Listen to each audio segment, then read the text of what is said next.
আজকের গল্প সালমা চৌধুরী রচিত আমৃত্যু ভালোবাসি তোকে। গল্প পাঠে আমি জয়ন্তী। আবির গভীর রাতে মেঘের দরজায় ডাকছে। দরজা খোলাই ছিল, তারপরও উনি ঢুকছেন না। কণ্ঠ উঁচু করে বললেন, আসবো? মেঘ একগাল হেসে তৎক্ষণাৎ উত্তর দিল, আমার রুমে আসতে আপনার অনুমতির প্রয়োজন নেই।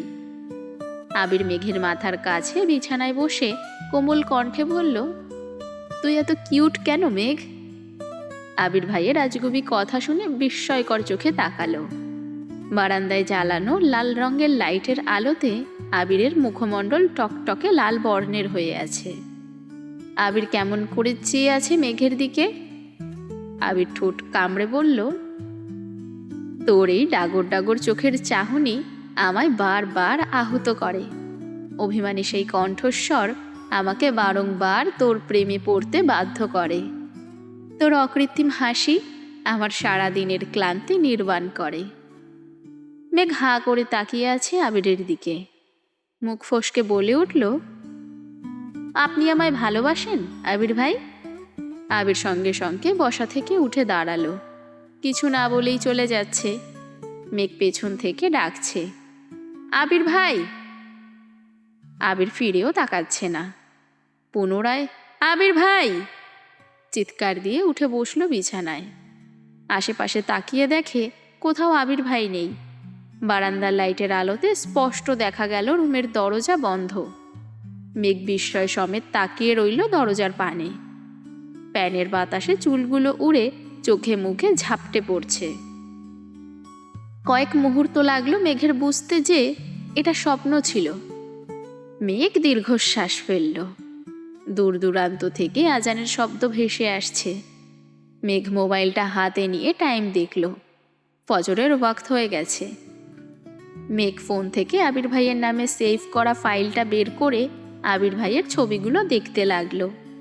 কিন্তু মেঘের মস্তিষ্ক জুড়ে মাত্র দেখা স্বপ্নটাই ঘুরছে। মেঘ বিড়বিড় করে বলল, স্বপ্নেও ভালোবাসি বললেন না? হিটলার তো হিটলারই। নামাজ পড়তে বসেছে মেঘ। ভোরবেলা থেকেই গুড়ি গুড়ি বৃষ্টি হচ্ছে। ঠান্ডা ঠান্ডা আবহাওয়া। পড়ার থেকেও মাথায় দুষ্টুমি ঘুরছে বেশি। তারপরও জোর করে 1 থেকে 2 ঘন্টা পরে খাবার টেবিলে আসলো প্রতিদিনের মতো। আবির একেবারে পরিপাটি হয়ে নামছে সিঁড়ি দিয়ে। তা দেখে মেঘ ঘাড় ঘুরিয়ে তাকিয়ে মুচকি হাসল। মনে পড়ে গেল ভোর রাতের স্বপ্নের কথা। ফিটফাট আবির ভাইকে দেখে নিল আপাদমস্তক। একটা কালো শার্ট, হাতা তার কোনোই পর্যন্ত উঠানো, হাতে একটা ব্লেজার, প্যান্টটাও একই রঙের, চোখে কালো সানগ্লাস। ঘড়ি পড়তে পড়তে নিচে নামছেন। দ্রুত পায়ে এগিয়ে আসলেন ডাইনিংয়ের দিকে। মেঘ তখনও অভিভূতর ন্যায় চেয়ে আছে আবির ভাইয়ের পানে। আর গুনগুন করে গান গাইছে, কালো সানগ্লাসটাই কেন অত সুখ হে যুবক, দৃষ্টিতে যেন সে রাসপুতিন, খুন হয়ে যাই আমি প্রতিদিন। নামধাম জানি সাথে তার সব কিছু, তবুও নিলাম আমি তারই পিছু। আবির কাছাকাছি এসে সানগ্লাস খুলে কপাল গুটালো, কিন্তু মেঘের হুঁশ নেই। আবির গলা খাকারে দিয়ে বলল, কি হয়েছে তোর? মেঘ একটু নড়ে চড়ে উঠল। গান থামিয়ে কণ্ঠ খাদে নামিয়ে জবাব দিল, ব্লেজার পরলে আপনাকে কেমন লাগবে সেটাই ভাবছি। আবির পুনরায় সানগ্লাস চোখে দিল। কনুই পর্যন্ত তুলা হাতা নামিয়ে সঙ্গে সঙ্গে ব্লেজার পরে নিল। মেঘ উচ্চস্বরে বলে উঠল, মাশাল্লাহ, কারো নজর না লেগে যায়। অকস্মাৎ মেঘ চেয়ার থেকে উঠে আবির ভাইয়ের কাছে গিয়ে দাঁড়ায়। আবির ভ্রু কুঁচকে চাইল। মেঘ সহসা আবিরের ডান হাতের কনিষ্ঠা আঙ্গুলে হালকা করে কামড় দেয়। আবির নির্বাক চোখে তাকিয়ে অষ্টাদশীর কাণ্ড দেখছে। 1 সেকেন্ডের মধ্যে মেঘ দূরে সরে গিয়ে চেয়ারে বসে পড়ে। নিজের কর্মকাণ্ডের প্রতি এখন নিজেরই রাগ হচ্ছে। আবির ভাই কিভাবে রিয়্যাক্ট করবে আল্লাহ জানেন। মনে মনে ভীত হচ্ছে অষ্টাদশী। আবির স্বাভাবিকভাবে হেঁটে মেঘের বিপরীতে বসতে বসতে গম্ভীর কণ্ঠে প্রশ্ন করল, সুন্দর লাগলেই বুঝি ছেলেদের আঙ্গুলে কামড় দেস তুই? মেঘ চমকে উঠে তাকায় আবির ভাইয়ের দিকে। সঙ্গে সঙ্গে মাথা নাড়ে ডানে বামে। অভিমানী স্বরে বলে ওঠে, মিম ছাড়া কারো আঙ্গুলে কামড় দেই না। আবির কিছু বলার আগেই হালিমা খান খাবার নিয়ে হাজির হলেন। একগাল হেসে বললেন, কি ব্যাপার, দুই ভাই বোন আজ গল্প করছে নাকি? আবিরকে দেখে পুনরায় বললেন, মাশাল্লাহ, তোকে খুব ভালো লাগছে। ততক্ষণে আস্তে আস্তে সবাই খাবার টেবিলে আসতে শুরু করেছে। ইকবাল খান এসে আবিরকে দেখেই বলে উঠলেন, মাশাল্লাহ আবির, তোকে তো অনেক সুন্দর লাগছে। এতদিনে তোকে সিইও মনে হচ্ছে। তোর লুকেই আজ মিটিং জমে যাবে। আলী আহমেদ খানও ছোট করে বললেন, মাশাল্লাহ। মোজাম্মেল খান চেয়ারে বসতে বসতে বললেন, ভাইজান, আবিরকে বলা দরকার না কথাটা? আলী আহমেদ খান এক সেকেন্ড থেমে বলে উঠলেন, ও হ্যাঁ, আমার তো মনেই ছিল না। আবির নিরেট কণ্ঠে প্রশ্ন করল, কি হয়েছে?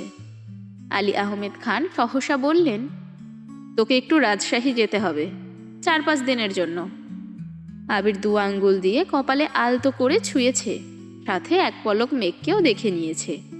মেঘ মনোযোগ দিয়ে খাবার খাচ্ছিল, তবে এই কথা শুনে মুখে খাবার নিয়েই চোখ গোল গোল করে তাকিয়ে আছে আবিরের পানে, আর মনে মনে বলছে, প্লিজ আবির ভাই, আপনি যাবেন না, প্লিজ। আবির বাবার দিকে এক নজর তাকালো, তারপর মাথা নিচু করে বলল, আমি এখন কোথাও যেতে পারবো না। মোজাম্মেল খান অকস্মাৎ বললেন, কেন? আবির মনে মনে বলল, আমি দূরে গেলে কারো খাওয়া বন্ধ হয়ে যায়, রাতে ঘুম হারাম হয়ে যায়। সহসা গলা খাকারে দিয়ে গম্ভীর কণ্ঠে আবির বলে উঠল, আমার অফিসে কাজ আছে, 1 সপ্তাহ পর অফিস শুরু হবে। এই অবস্থায় সবকিছু ফেলে আমি কোথাও যেতে পারবো না। মোজাম্মেল খান এবার আলী আহমেদ খানের দিকে চেয়ে বললেন, তাহলে কি আমি যাব ভাইজান? আলী আহমেদ খান কিছু বলার আগেই পুনরায় আবির বলে উঠল, কাউকেই যেতে হবে না, আমার পরিচিত লোক আছে, আমি এখান থেকেই কাজ করাতে পারবো। তারপরও যদি সমস্যা হয় তখন তোমাদের আমি জানাবো। তবে আগামী 2-3 মাস আমি কোথাও যাব না, এটা বলে রাখলাম। চট্টগ্রামের কাজ মোটামুটি শেষ করে আসছি, সিলেটের কাজও কাকামণি শেষ করে আসছেন, রাজশাহীটা আমি দেখছি, তোমাদের যেতে হবে না। মেঘ নিঃশব্দে হাসছে। সবাই চুপচাপ খাবার খাচ্ছে। আবির খাবার শেষ করে উঠে যাবে, তখন ইকবাল খান ডেকে উঠলেন, আবির, বাহিরে বৃষ্টি, বাইক নিয়ে বের হইস না। আমি খাবার শেষ করে তোকে নিয়ে যাব, একটু বস। আবির বাধ্য ছেলের মতো সোফায় বসে রইল। তারপর ইকবাল খানের সঙ্গে গাড়িতে করে অফিসের উদ্দেশ্যে চলে গেলেন। সারাদিনই বৃষ্টি হয়েছে আজ। মেঘের কোচিং টিউশন কিছুই নেই। রুমে বসে সারা বেলা পড়াশোনা করেছে। বিকালে বৃষ্টি কমে এক চিলতে রোদ বেরিয়েছে আকাশে। মেঘের আর পড়তে ইচ্ছে করছে না, তাই বই রেখে মোবাইল হাতে নিয়ে পুরো বাড়ি চক্কর দিল। কিন্তু সবাই ঘুমোচ্ছে, তাই আড্ডা দেওয়ার মতো কাউকে পেল না। হঠাৎ মনে হলো অনেক দিন ছাদে যাওয়া হয় না। সেই যে রাতের বেলা আবির ভাইয়ের গান শুনে ছাদে গিয়েছিল, তাও আবার ছাদের দরজা পর্যন্ত। তারপর থেকে আর ছাদের দিকে পা বাড়ায়নি মেঘ। মেঘ স্কুল কলেজে পড়ার সময় প্রতিদিন বিকালবেলা ছাদে যেত। ফুল গাছ লাগানো আর তাদের যত্ন নেওয়া ছিল তার নেশা। তবে এইচএসসির আগে টেস্ট পরীক্ষা থেকে মেঘ ছাদে যাওয়া ভুলেই গেছে। টিউশন কোচিং শেষ করে বাসায় ফিরতে ফিরতে সন্ধ্যার পর হয়ে যেত। আর সন্ধ্যার পর ছাদে যাওয়ার মতো এত সাহস অষ্টাদশীর নেই। সেই থেকে গাছের যত্ন নেওয়া ছেড়ে দিয়েছে। গাছেরাও অযত্ন অবহেলায় মরে গেছে। তখন থেকে মেঘ আর ছাদে যায় না। মেঘ গুটি গুটি পায়ে সিঁড়ি দিয়ে উঠল ছাদে। ছাদের গেট খুলতেই চোখ ছানা বড়া হলো অষ্টাদশীর। ছাদের যতটা অংশ চোখে পড়ছে পুরোটাই গাছে ভর্তি। মেঘ পা বাড়ালো ছাদের দিকে। সম্পূর্ণ ছাদ পরিষ্কার করে তাতে 3 সারি গাছের টব রাখা। এক কর্নারে শুধু ফলের গাছ, বাকি সবটাই ফুল গাছে ভরপুর। নয়নতারা, বেশ কয়েক রঙের গোলাপের গাছ, পর্তুলিকার গাছ, তবে বিকেল বেলাতে ফুল নেই। কাঠগোলাপের গাছ, জিনিয়া, অপরাজিতা, রঙ্গন থেকে শুরু করে কত কত ফুলের গাছ। যার অধিকাংশ গাছের বা ফুলের নামই জানে না মেঘ। মেঘ নিজেকে প্রশ্ন করছে, এত গাছ কে আনলো? তানভীর ভাইয়া তো জীবনেও ছাদে আসে না। তাহলে কি আবির ভাই? সহসা মেঘের চোখে মুখে উজ্জ্বলতা ফুটে উঠল। ছাদ ভর্তি এত গাছগাছালি দেখে মেঘের ভীষণ ভালো লাগছে। সবটা ছাদ ঘুরে দেখল। সারাদিন বৃষ্টি থাকায় পানি দেওয়ার প্রয়োজন হলো না। 20-30টা ছবিও তুলেছে ফুলের আর গাছের। ততক্ষণে সূর্য ডুবতে শুরু করেছে। গোধূলি আলোতে ফুলের মুগ্ধতা দেখে মেঘ লোভ সামলাতে না পেরে একটা গোলাপ ফুল ছিঁড়ে নিয়েছে। এতদিন পর নিজের বাড়ির ছাদে এত এত ফুল গাছ আর ফুলের সমাহার দেখে আবেশিত হয়ে পড়েছে মেঘ। এদিকে আবির করিডোর দিয়ে নিজের রুমের দিকেই আসছিল। আবির মেঘকে দেখে ঠায় দাঁড়িয়ে পড়ল সেখানে। এদিকে মেঘ আপন মনে ফুলের গন্ধ শুকছে আর হাঁটছে। আশেপাশে বা সামনে কেউ আছে কি না তাতে তার কোনো মনোযোগ নেই। হঠাৎ আবিরের প্রশস্ত বুকের সঙ্গে ধাক্কা খেল মেঘ।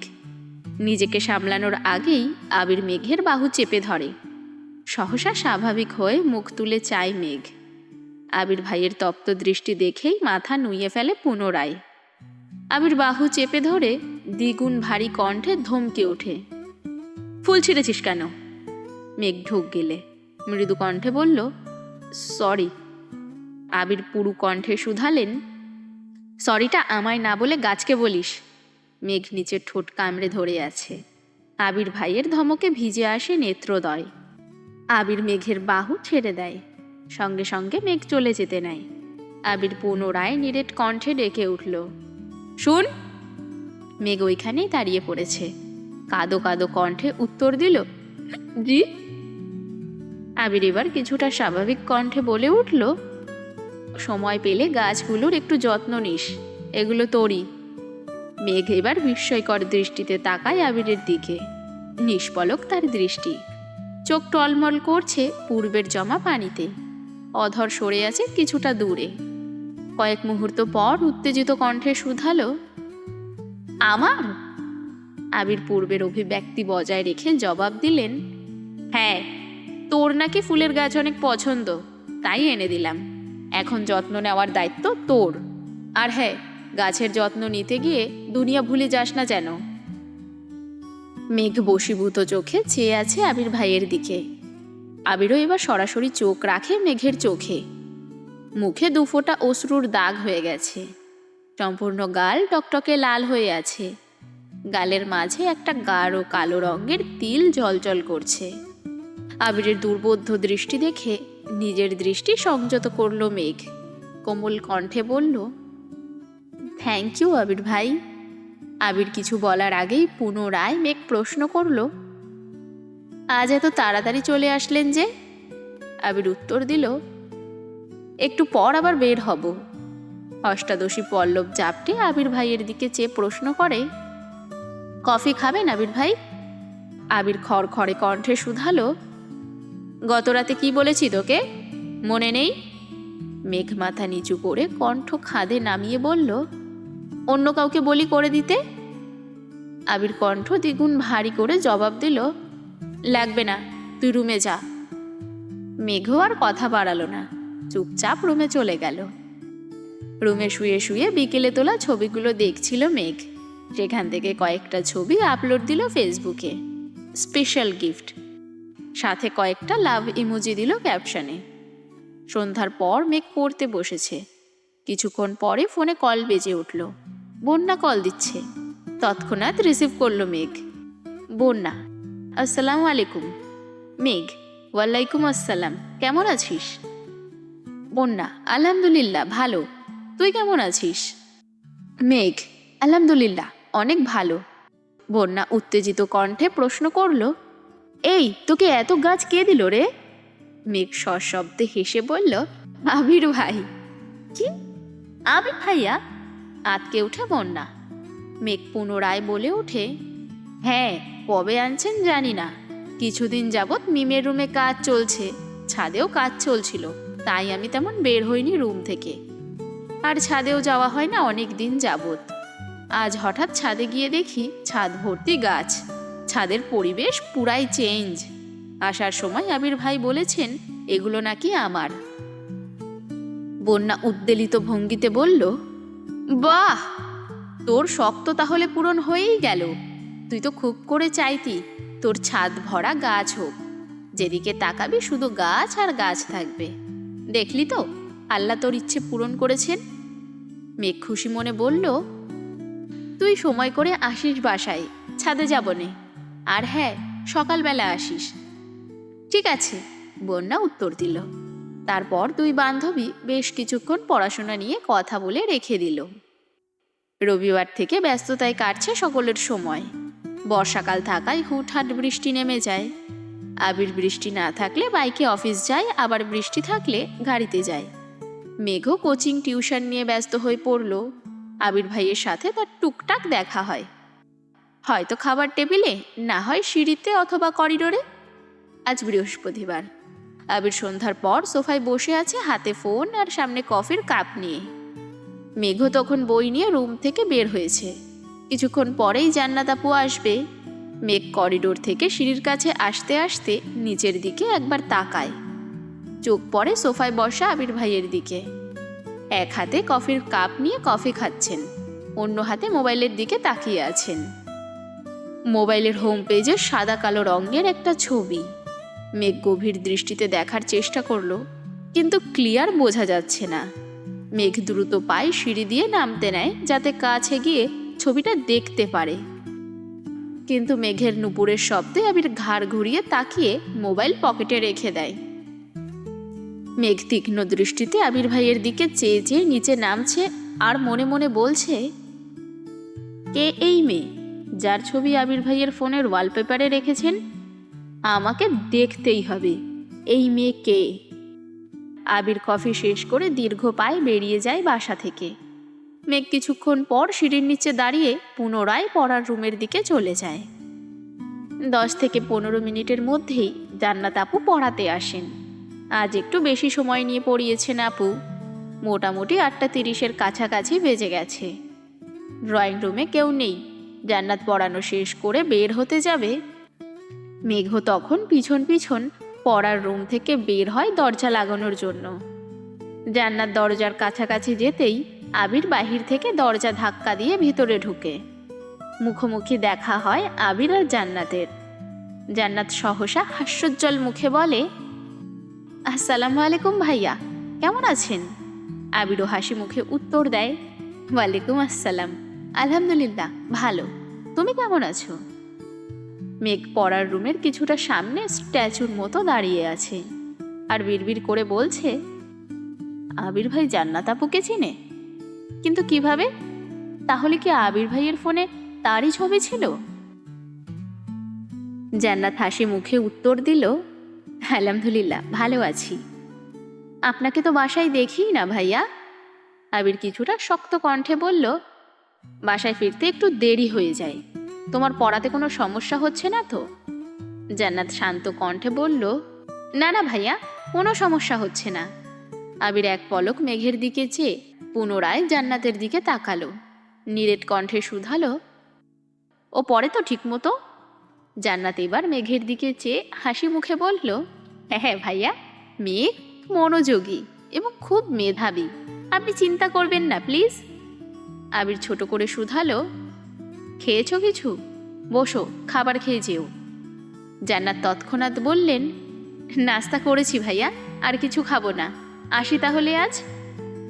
ওদের কথোপকথন শোনার জন্য মেঘ কিছুটা হেঁটে সামনের দিকে এগিয়ে আসলো। আবির স্বাভাবিক কণ্ঠে বলল, সাবধানে যেও। জান্নাত এক গাল হেসে বলল, আপনি আমাদের বাসায় বেড়াতে যাইয়েন। আবির হালকা হেসে উত্তর দিল, সময় পেলে অবশ্যই যাব। প্রথমের কথাগুলো ঠিকমতো না শুনলেও শেষ কথাগুলো মেঘ স্পষ্ট শুনতে পেয়েছে। জান্নাত মেঘকে আল্লাহ হাফিজ বলে বাড়ি থেকে বেরিয়ে গেছে। এদিকে মেঘের বুক কেঁপে উঠল। মেঘ যেন নিজের কানকে বিশ্বাস করতে পারছে না। আনমনে ভাবছে, জান্নাত আপু আবির ভাইকে বাসায় যেতে বলছেন। আবির ভাইও আবার হাসি মুখে বলছেন সময় পেলে যাবে। কই, আবির ভাই তো আমার সাথে এত ভালো আচরণ করেন না।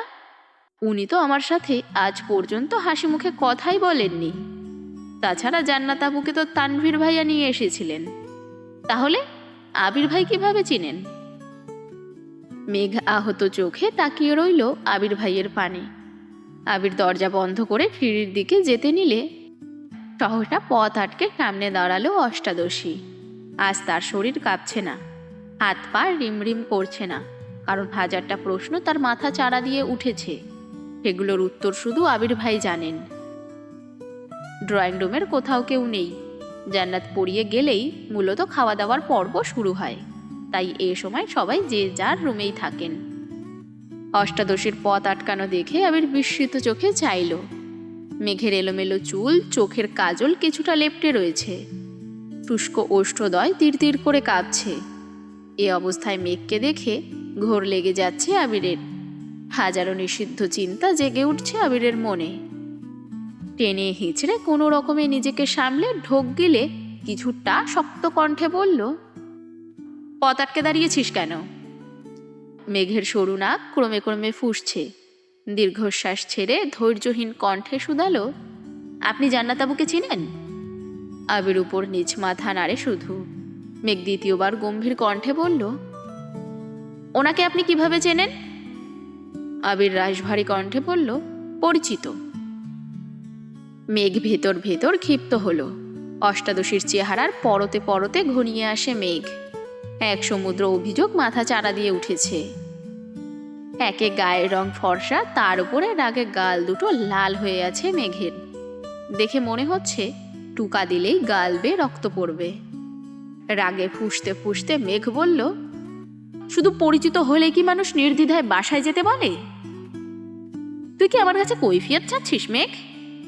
চোয়াল শক্ত করে প্রশ্ন করলো আবির। মেঘ আজ আবিরের কণ্ঠ শুনে আতকে উঠছে না, কারণ অষ্টাদশীর আজ মাত্রাতিরিক্ত রাগ হচ্ছে। অতিরিক্ত রাগলে মানুষের বোধ শক্তি হারিয়ে যায়। তাছাড়া মেয়ে মানুষের রাগ তো লিমিট ছাড়া। যখন রাগ হয় তখন দুনিয়ার কোনো কিছু দিয়েও শান্ত করানো যায় না, যতক্ষণ না নিজে থেকে শান্ত হয়। মেঘের নাকের ডগায় ঘাম জমে আছে, কপাল ঘামতে শুরু করেছে ধীরে ধীরে। নিস্তব্ধ হয়ে দাঁড়িয়ে রইল অষ্টাদশী। কয়েক মুহূর্ত পর নিরেট কণ্ঠে শুধালো, আপনি ওনার বাসায় যাবেন? আবির তীক্ষ্ণ দৃষ্টিতে চেয়ে রইল। গুরুভার কণ্ঠে বলল, প্রয়োজন হলে যাব। মেঘ চোখ গোল গোল করে চাইল। মনের ভেতর হাজারটা প্রশ্ন ছুটছে এদিক সেদিক। মেঘের নীরবতা দেখে আবির গুরুভার কণ্ঠে জবাব দিল, তোকে আপাতত এসব নিয়ে ভাবতে হবে না, পড়াশোনায় মনোযোগ দে। তুই এখনো অনেক ছোট, সময় হলে সব জানতে পারবি। মেঘ দীর্ঘশ্বাস ফেলে রাগান্বিত কণ্ঠে বলা শুরু করলো, আপনারা যা খুশি করতে পারেন, যা খুশি বলতে পারেন, তাতে আমার কিছু হয় না। আমি কিছু বলতে গেলেই ছোট, বয়স হয়নি এরকম করেন।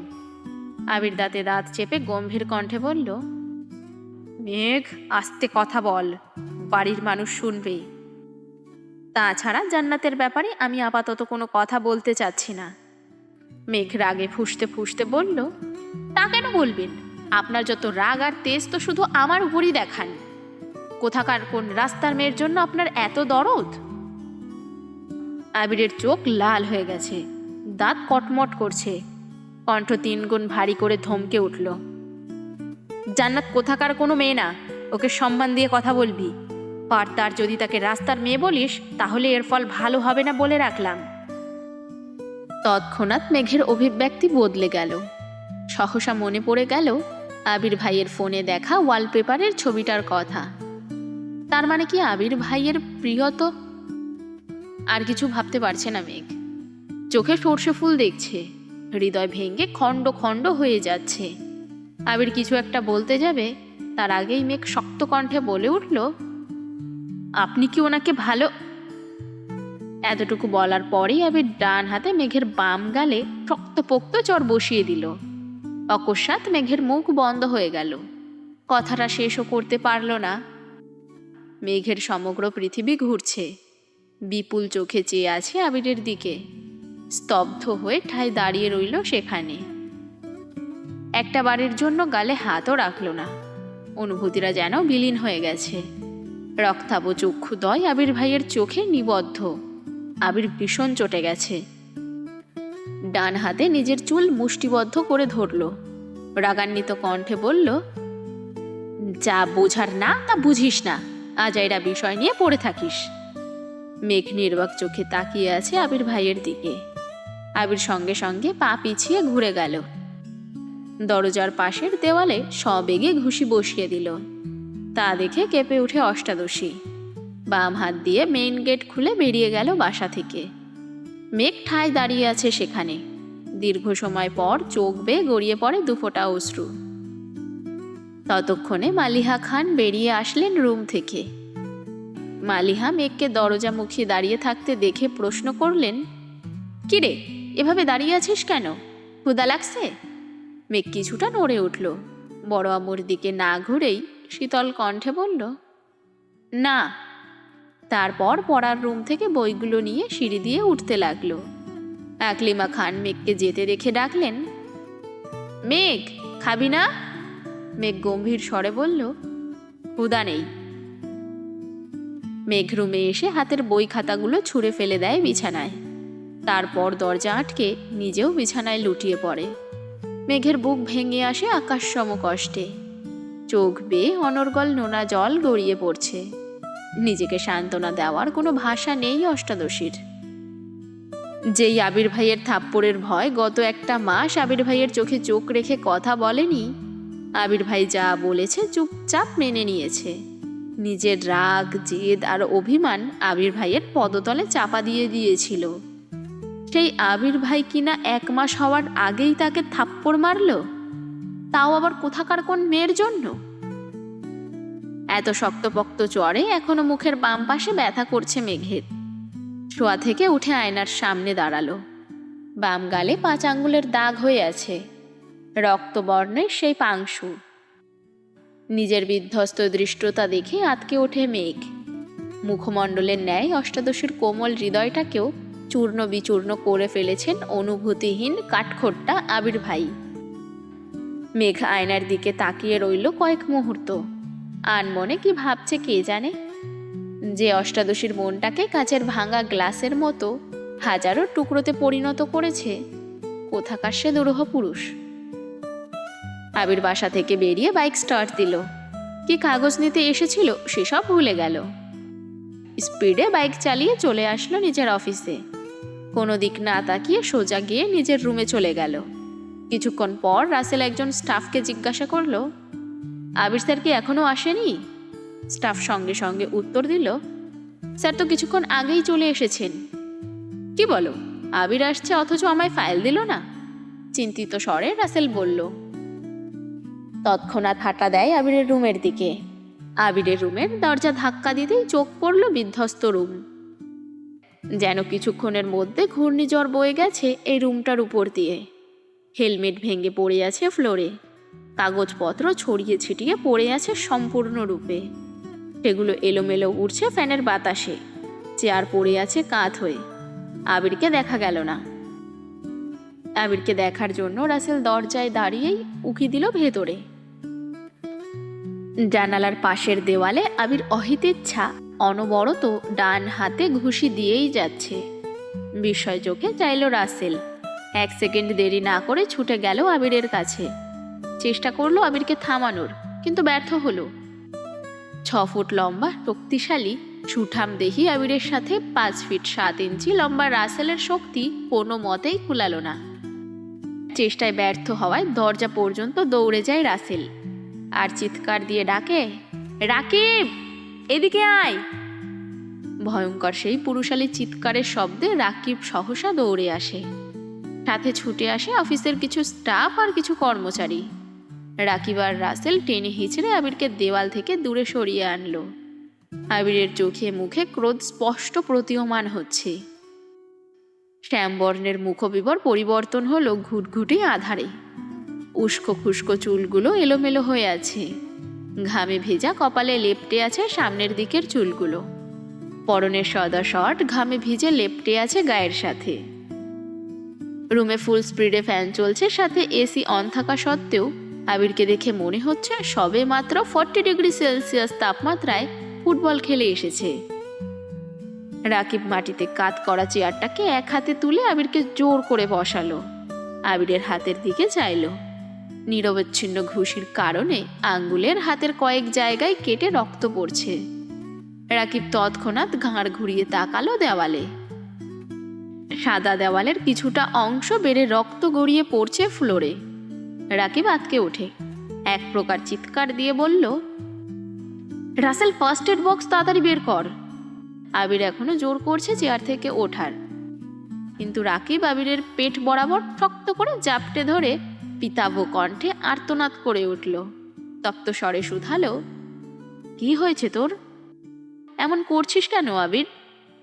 আবির সহসা চিৎকার দিয়ে বলল, ছাড় আমাকে। আবিরের রুষ্ট কণ্ঠের চিৎকারে কিছুটা নড়ে উঠল রাকিব, কিন্তু তারপরও ছাড়ল না। পুনরায় শক্ত কণ্ঠে বলল, কেন পাগলামি করছিস আবির? রাগটা একটু কমা প্লিজ। কি হয়েছে বল আমায়। আবির দ্বিতীয়বার চেয়ার থেকে ওঠার চেষ্টা করে, কিন্তু এবার রাকিব আরেকটু শক্ত করে আবিরকে চেপে ধরে। নিরেট কণ্ঠে বলল, মাথা ঠান্ডা কর আবির। আবির ব্যর্থ হয়ে বসে পড়ল চেয়ারে। আবিরের রক্তবর্ণের চোখ বেয়ে গড়িয়ে পড়ল ক্রোধ মিশ্রিত এক ফোঁটা জল। রাসেল ফার্স্ট এড বক্স নিয়ে আসছে। দরজায় দাঁড়ানো দু একজন প্রশ্ন করছে, কি হয়েছে স্যার? কি হয়েছে স্যারের? কোনো সমস্যা স্যার? আবির তাদের প্রশ্নে বিরক্ত হয়ে অগ্নি দৃষ্টিতে চাইল। সঙ্গে সঙ্গে নীরব হয়ে গেল জনতা।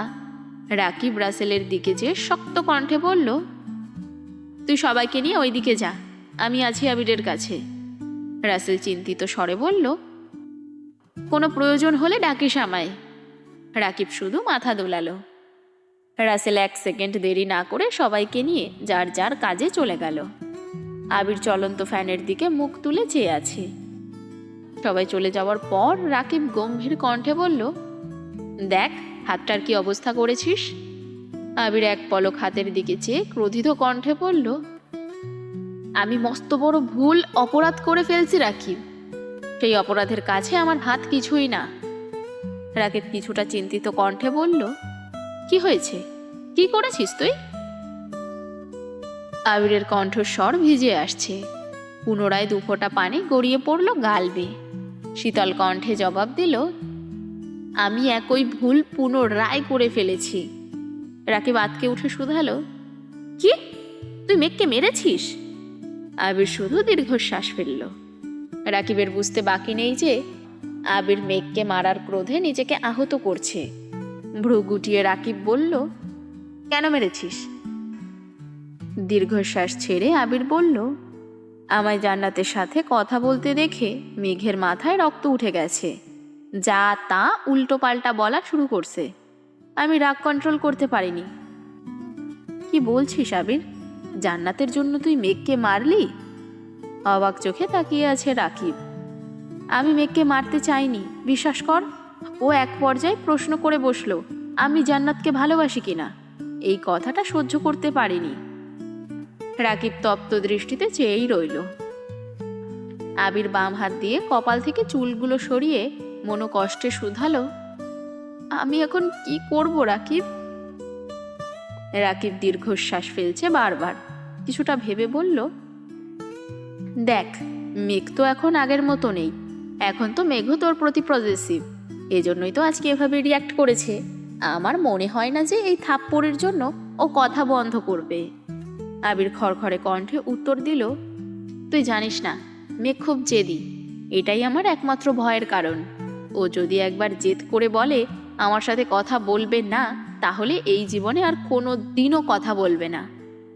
রাকিব কপাল গুটিয়ে প্রশ্ন করল, বাই দ্য ওয়ে, কয়টা থাপ্পড় দিছিস? আবির তপ্ত স্বরে বলল, একটা। রাকিব স্বাভাবিক কণ্ঠে বলল, তুই চিন্তা করিস না, কিছু হবে না। জান্নাতকে নিয়ে কিছু ভাবছিস? মেঘ কি আর পড়তে চাইবে ওর কাছে? আবির গম্ভীর কণ্ঠে জবাব দিল, 2 দিন পর পর ওর জন্য টিচার কোথা থেকে খুঁজবো আমি? ওকে জান্নাতের কাছেই পড়তে হবে। রাকিব কোমল কণ্ঠে বলল, আচ্ছা সেসব পরে দেখা যাবে। এখন চল হাসপাতালে যাই একটু। আবির তীক্ষ্ণ দৃষ্টিতে চেয়ে বলল, হাসপাতালে কেন যাব? রাকিব স্বাভাবিক কণ্ঠে বলল, এতটা কেটেছে, কোনো সমস্যা হয় যদি ডাক্তার দেখালে ভালো হতো না? আবির সংকটজনক স্বরে উত্তর দিল, এটা আমার শাস্তি। রাকিব খুব ভালো করে জানে আবিরকে জোর করলে কোনো লাভ হবে না, তাই আর জোর করেনি। রাকিব চিন্তিত স্বরে বলল, এখন কি বাসায় যাবি? দিয়ে আসবো তোকে? আবির এক পলক তাকালো দেওয়ালে লাগানো ঘড়ির দিকে। 10টা বাজতেছে। গম্ভীর কণ্ঠে জবাব দিলেন, কি করব বুঝতে পারছি না। মেঘের মুখোমুখি হওয়ার মতো সাহস পাচ্ছি না আমি।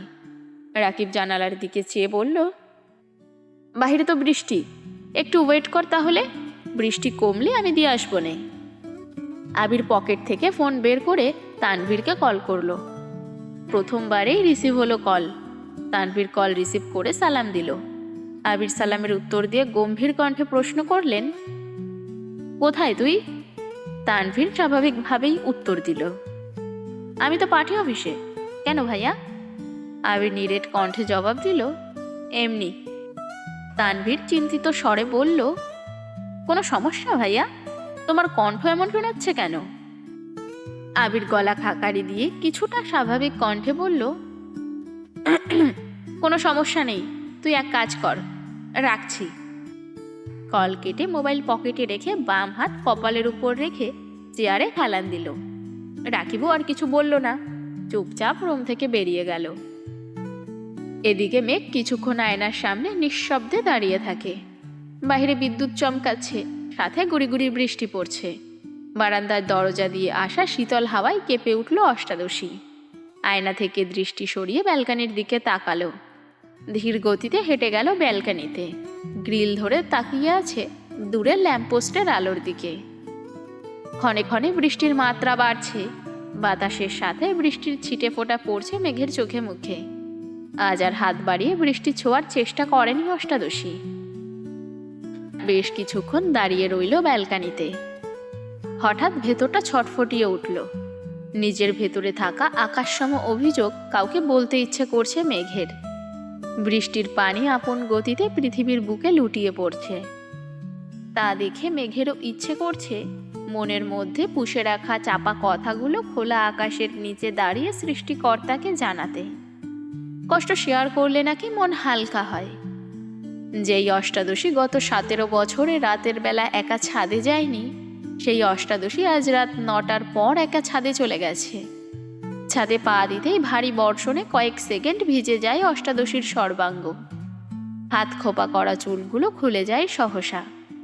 বৃষ্টির পানির তোপে ধীরে ধীরে কোমর ছড়িয়ে নিচে নামতে থাকে চুল। মেঘ আশেপাশে তাকাচ্ছে। দূর দূরান্তের উঁচু উঁচু বিল্ডিংয়ের ছাদ থেকে হালকা আলো ভেসে আসছে মেঘদের ছাদে। লাইটের আলোর প্রভাবে গাছ ভর্তি ছাদের এদিক সেদিক গাছের ছায়া পড়ে আছে। কিছু কিছু জায়গা দেখে মনে হচ্ছে ভূতেরা বসে মিটিং করছে। মেঘের দৃষ্টি সেদিকে পড়তেই কিছুটা কেঁপে ওঠে। তবে ঘন ঘন বিদ্যুতের চমকানোতে বুঝতে পারে এগুলো গাছের ছায়া। বিদ্যুৎ চমকানোর সঙ্গে সঙ্গে মেঘ সম্পূর্ণ ছাদে হাঁটছে। হাঁটতে হাঁটতে ছাদের একপাশে রাখা বেতের সোফাগুলোর একটাতে বসে পড়ল। হেলান দিয়ে বসাতে চুলের কম অর্ধেকটা অংশ ছাদের ফ্লোরে পড়ে আছে। মেঘ আকাশের পানে তাকিয়ে বলা শুরু করলো, আল্লাহ, আমার জীবনে তো হিটলার স্বভাবের ব্যক্তির কোনো অস্তিত্ব ছিল না, তাহলে কেন তুমি ওনাকে আমার সামনে নিয়ে আসলে? এই অনুভূতিহীন মানুষটা কেন আমার জীবনের সাথে জড়িয়েছে? উনি যদি অন্য কাউকেই ভালোবাসেন, তাহলে আমায় কেন ওনার প্রতি দুর্বল বানিয়েছ? আমি এখন কি করব? একসাথে প্রশ্নগুলো করে কয়েক মুহূর্ত নীরব থাকে। অখি পল্লবে অনর্গল নোনা জল গড়িয়ে পড়ছে। তার সাথে বৃষ্টির পানি মিশে কানের নিচ দিয়ে যাচ্ছে আপন গতিতে। বেশ খানিকটা সময় নীরব থেকে শীতল কণ্ঠে শুধালো, আমি কি কখনো কারো প্রিয় হতে পারবো না? বেশ খানিকটা সময় মেঘ নিস্তব্ধ হয়ে বসে রইল। মনের যত কষ্ট, ক্ষোভ, অপ্রাপ্তি ছিল সবই প্রকাশ করলো আপন মনে। ঘণ্টাখানেক বসার পর সোফা থেকে উঠে হাঁটতে শুরু করলো। এক পাশে রেলিং ধরে দাঁড়িয়ে আপন মনে গুনগুন করে গান গাইছে, আমি কি তোমায় খুব বিরক্ত করছি? বলে দিতে পারো তা আমায়। হয়তো আমার কোনো প্রয়োজন নেই, তবু লেগে থাকি একটা কোণায়। তুমি বলে দিতে পারো তা আমায়।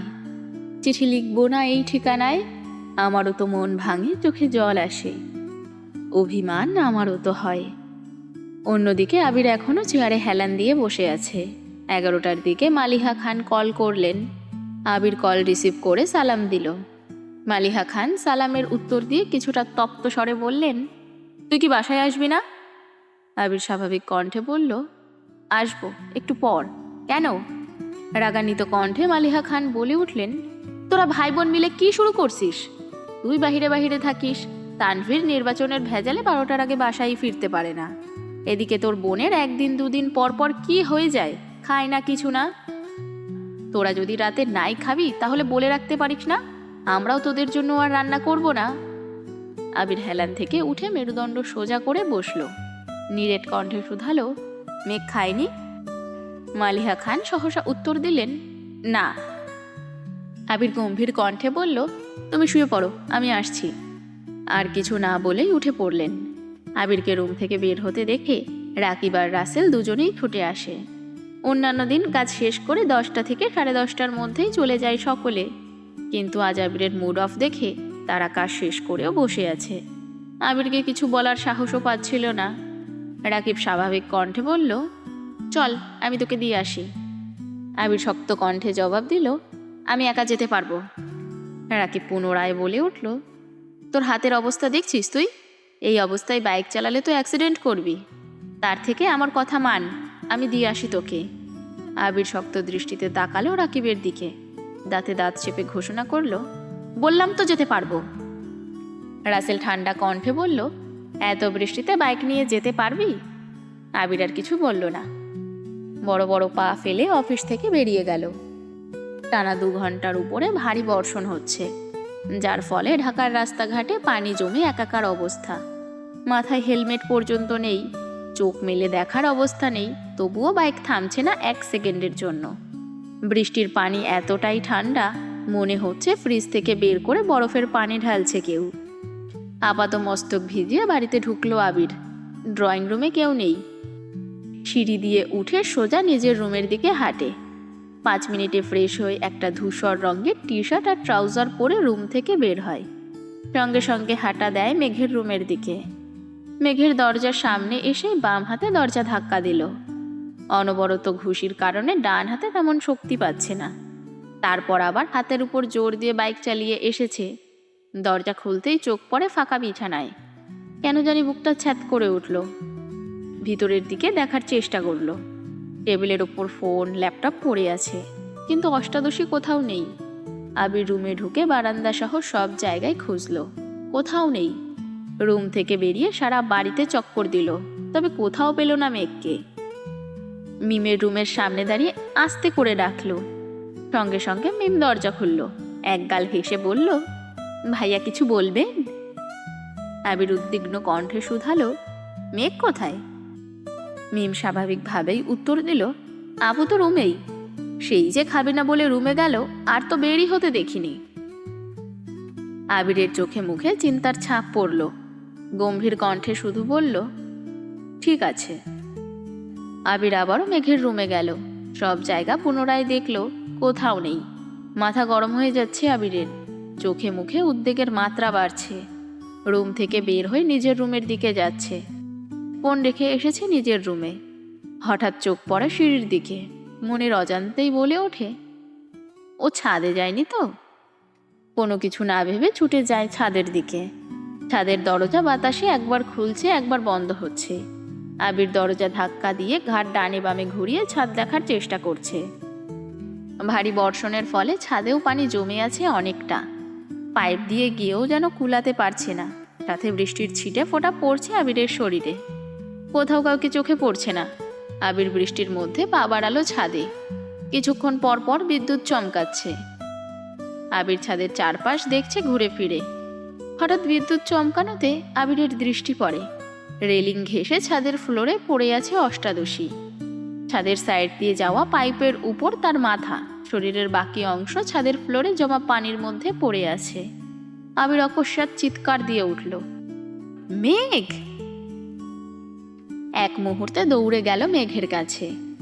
অজ্ঞান হয়ে পড়ে আছে আবিরের প্রণয়িনী। আবিরের হাত কাঁপছে, তবুও জাপটে ধরল মেঘের পিঠ বরাবর। সহসা অষ্টাদশীর ঘাড় থেকে মাথা পর্যন্ত আঁকড়ে ধরল নিজের প্রশস্ত বুকে।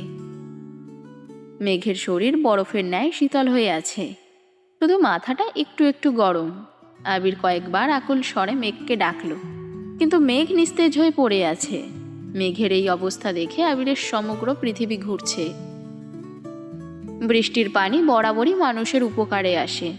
সাধারণত বৃষ্টিতে ভিজলে কেউ বেহুশ হয় না, তবে যদি সেই মানুষটা অতিরিক্ত চিন্তা বা মানসিক চাপে থাকে, তবে শরীরের তাপমাত্রা কমে একটা সময় অজ্ঞান হয়ে যেতে পারে। মেঘের ক্ষেত্রে ঠিক এই ঘটনাটাই ঘটেছে। এক আকাশ অভিমান জমেছিল তার মনে, তার প্রতিফলন ঘটল এইভাবে। আবির সহসা 2 হাতে কোলে তুলে নিল মেঘকে। সিঁড়ি দিয়ে হাঁটছে ঠিকই, কিন্তু দৃষ্টি তার অষ্টাদশীর মলিন মুখপানে। আবিরের চোখ বেয়ে 2 ফোঁটা অশ্রু গড়িয়ে পড়ল অষ্টাদশীর গালে। দুজনের শরীর বেয়ে অঝরে পানি পড়ছে। দীর্ঘ পা ফেলে করিডোর দিয়ে হেঁটে মেঘের রুমে ঢুকল। ফ্লোরে বিছানার সাথে হেলান দিয়ে মেঘকে বসিয়ে দিল। টাওয়াল এনে হাত, মুখ আর মাথাটা কিছুটা মুছিয়ে দিল। সঙ্গে সঙ্গে রুম থেকে বের হয়ে নিজের রুমে গিয়ে বাইকের চাবি আর হেলমেট নিয়ে ছুটে গেল নিচে। হালিমা খানের দরজার সামনে ভেজা শরীর নিয়ে দাঁড়িয়ে ডাকছে। 2 বার ডাকার পরই হালিমা খান দরজা খুললেন। আবিরের জলসিক্ত শরীর দেখে চিন্তিত স্বরে শুধালেন, ভিজে আসছিস? আবির তপ্ত স্বরে বলল, মামনি, তুমি একটু মেঘের রুমে যাও, ওর অবস্থা ভালো না। আপাতত বাড়ির মানুষকে ডেকো না, আমি ডাক্তার নিয়ে আসছি। একদমে কথাগুলো বলল আবির। হালিমা খান আঁতকে উঠে বললেন, কি হয়েছে? আবির চলে যেতে নিয়ে দ্বিতীয়বার ঘাড় ঘুরিয়ে বলল, আর হ্যাঁ, ওর শরীরটা একটু ধুয়ে দিও। আবির ছুটল দরজার দিকে। হালিমা খান দ্রুত পায়ে সিঁড়ি দিয়ে উঠতে ব্যস্ত হলেন। চোখে তার পানি টলমল করছে। একমাত্র মেয়ে বলে কথা, মেয়ের মুখ গোমড়া থাকলেই যেখানে চিন্তায় পড়ে যান হালিমা খান, সেখানে মেয়ে অসুস্থ মানে হালিমা খানের মাথায় আকাশ ভেঙে পড়া। 20 মিনিটের মধ্যে আবির ডাক্তার নিয়ে চলে আসছে। ডাক্তারকে রেনকোট দিয়েছে ঠিকই, কিন্তু আবিরের সর্বাঙ্গ ভেজা। মেঘের রুমের সামনে দাঁড়িয়ে গলা খাকারি দিল আবির। নরম স্বরে বলল, আসবো? হালিমা খান কাঁদো কাঁদো কণ্ঠে বললেন, আয়। আবির ঢুকলো। আবিরের পেছনে ডাক্তারও মেঘের রুমে ঢুকলো। আবিরের গা থেকে পানি পড়ছে ফ্লোরে, কিন্তু সেদিকে তার ভ্রুক্ষেপ নেই। তার দৃষ্টি অষ্টাদশীর মুখপানে।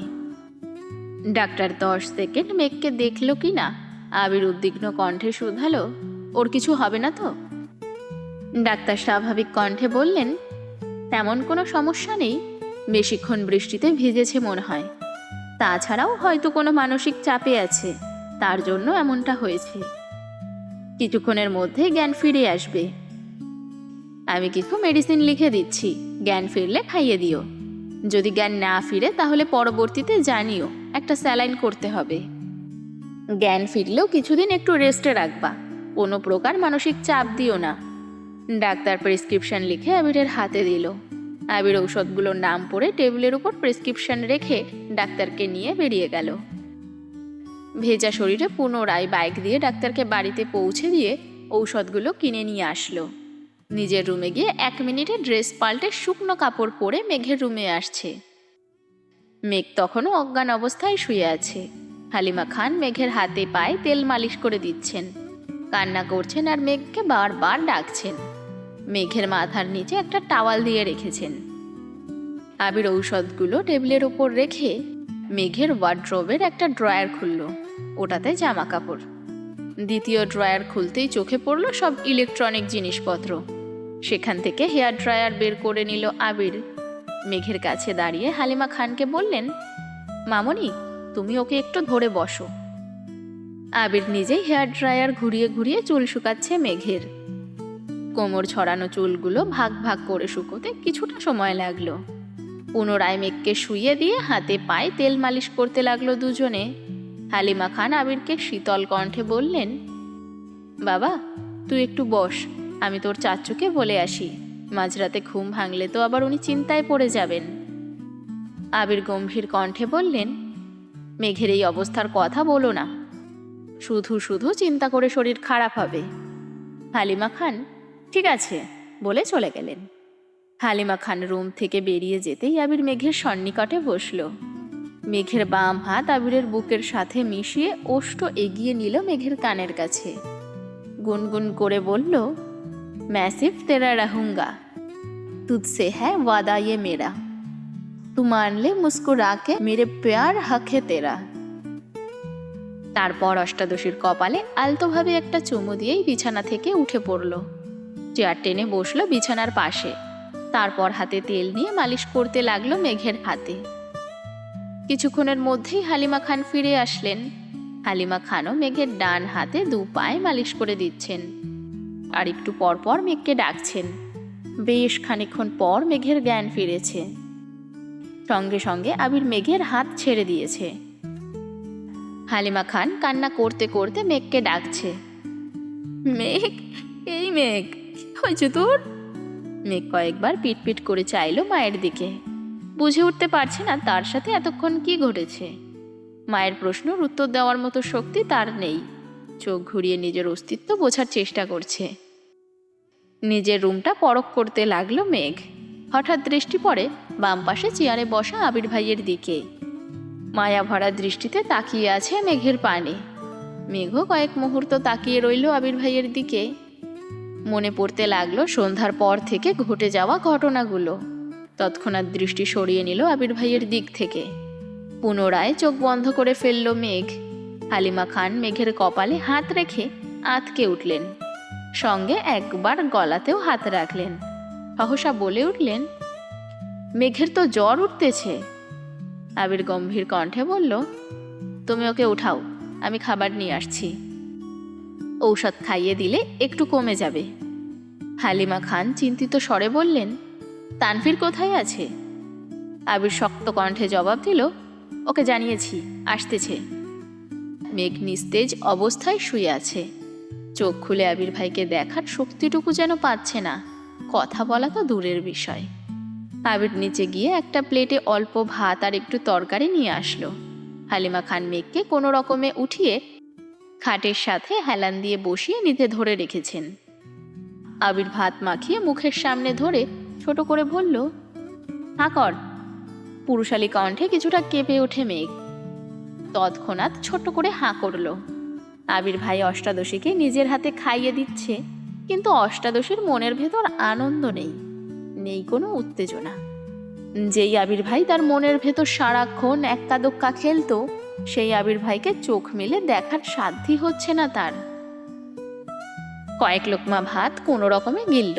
পরের বার দিতে গেলে আস্তে করে ডানে বামে ঘাড় ঘোরালো। আবিরও বুঝতে পারল মেঘের অভিব্যক্তি। জোর করল না আর। হাত ধুয়ে নিজের হাতেই মেঘের মুখ মুছে দিল। তারপর ঔষধ খাইয়ে একবার মেঘের কপালে হাত রাখল। জ্বরের মাত্রা বাড়ছে। আবির পিতল কণ্ঠে শুধালো, মামনি, তুমি থাকো ওর কাছে, কোনো সমস্যা হলে আমায় ডেকো, আমি সজাগ আছি। আবির প্লেট হাতে নিয়ে চুপচাপ বেরিয়ে গেল রুম থেকে। 10 থেকে 15 মিনিট পর তানভীর দৌড়ে বাড়িতে ঢোকে। এমপির গাড়ি করে ড্রাইভার এসে দিয়ে গেছে তানভীরকে। মেঘের রুমে গিয়ে কোমল কণ্ঠে মাকে শুধালো, কি হয়েছে মেঘের? মেঘের পাশে বসে কপালে হাত রাখলো। থার্মোমিটার এনে জ্বর মাপল। 100 ডিগ্রি প্লাস তাপমাত্রা। মেঘ জ্বরে কাঁপতেছে। তানভীর ছুটে গিয়ে নিজের রুমের ক্যাবিনেট থেকে আর একটা কম্বল এনে বোনের গায়ে জড়িয়ে দিল। তারপর একটা ছোট রুমাল ভিজিয়ে কিছুক্ষণ জলপট্টি দিল। হালিমা খান এখনো ফুপিয়ে ফুপিয়ে কাঁদছেন। তানভীর মায়ের দিকে চেয়ে মোলায়েম কণ্ঠে বলল, ডাক্তার কি বলেছে? হালিমা খান কান্নারত কণ্ঠে বললেন, বলেছেন সিরিয়াস কোনো সমস্যা না, রেস্ট নিতে আর চিন্তা কম করতে। ঔষধ দিয়ে গেছেন। ওষুধ খাওয়ানো হয়েছে? হালিমা খান কোমল কণ্ঠে বলল, হ্যাঁ, আবির খাইয়ে দিয়ে গেছে। তানভীর নমনীয় কণ্ঠে মাকে প্রশ্ন করল, ভাইয়া কোথায়? কিছুক্ষণ হলো গেল এখান থেকে। তানভীর আর কিছু বলল না। চুপচাপ কিছুক্ষণ জলপট্টি দিল বোনের কপালে। তবে জ্বর কমার কোনো নামগন্ধই নেই। এদিকে আবির রুমে এসে ব্যালকানিতে পায়চারি করতে লাগলো। বাইরে এখনো বৃষ্টি হচ্ছে। মাঝে মাঝে কিছুক্ষণ বিরতি নেয় আর ভারী বর্ষণ শুরু হয়। তাপমাত্রা কম থাকার পরও আবিরের শরীর ঘামছে, স্থির হতে পারছে না কোনোভাবেই। তামাটে চেহারা কুচকুচে কালো বর্ণের হয়ে আছে। দুপুরে খাবার খেয়েছিল, তারপর সন্ধ্যায় শুধু 1 কাপ কফি খেয়েছে। মধ্যরাত হয়ে গেছে, খায়নি এখনো, তাই মুখটা মলিন হয়ে আছে, হাতের অবস্থাও করুণ। বাসায় ফেরার পথে ব্যান্ডেজ খুলে ফেলেছিল, বৃষ্টির পানিতে কাটা অংশগুলো ফ্যাকাশে হয়ে গেছে। কিছুক্ষণ পর আবির বড় বড় পা ফেলে ছাদে চলে গেল। সম্পূর্ণ শরীর ভিজতে বেশি সময় লাগলো না। ছাদের কর্নার থেকে সিঙ্গেল সোফা টেনে মাঝ বরাবর রেখে সেখানে বসে পড়ল। অসীম দূরত্বে চেয়ে থাকলো অনেকটা সময়। পরপর চোখ বন্ধ করে শ্বাস টেনে নিজেকে প্রশ্ন করল, আমি কি এখন ফিরে ভুল করে ফেললাম? আবিরের মনে পড়ছে পুরনো কিছু স্মৃতি। এক প্রণয়িনীর 2 বছরের নীরবতা কুড়ে কুড়ে খাচ্ছিল তাকে।